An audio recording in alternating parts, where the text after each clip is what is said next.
Across to the metal sector, they have underperformed the benchmark Nifty this year, but could the tides turn in favor for metals? Will the prices of domestic steel inch higher going forward? And to answer all these questions, we have Ashesha joining in with all the details. Good morning, Ashesha. Take it away. Well, yes, so the Nifty Metal Index is underperformed on a year-to-date basis. At a time when Nifty 50 has risen nearly 18%, Nifty Metal Index has rather underperformed with returns of nearly 12% on a year-to-date basis. But the big question now is, will the tide turn? Now, of late, global steel and global metal prices have seen an uptick.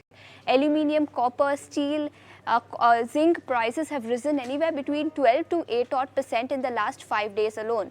Let's talk about the ferrous space in particular. Global steel prices have risen nearly 1.5% in the last 5 days, and they've been on an uptrend over the last few months, but domestic steel prices have not risen in tandem.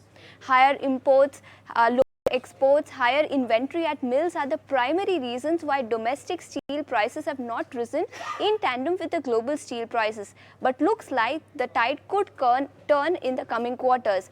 Remember, domestic steel prices could rise on account of higher raw material prices. Both aluminium, both coking coal and iron ore prices have risen in the last few months, because of which domestic steel prices could probably inch higher in the coming couple of quarters. Apart from this, globally steel prices have seen an uptrend, because of which imports have become expensive, and hence this could also make a case for a surge in domestic steel prices. Let's also talk about the key triggers for the metal space in particular. China's real estate meltdown continues. Remember, despite several measures that the Chinese government has undertaken over the last few months, Chinese real estate market and the impact of Chinese real estate market on the global metal market continues to have a negative impact. Apart from this, now we are also seeing Red Sea issue, because of which major global logistic players have started avoiding the Red Sea and the Suez Canal route, and hence perhaps exports of major steel players could also be impacted because of this.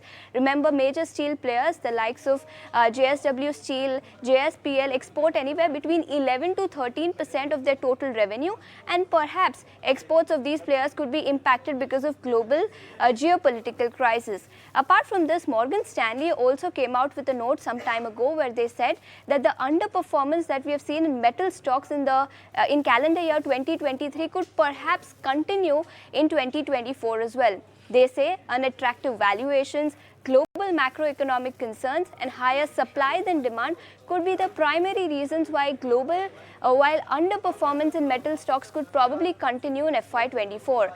Meanwhile, they also say that domestic steel demand is expected to remain strong, but spreads are expected to remain range-bound.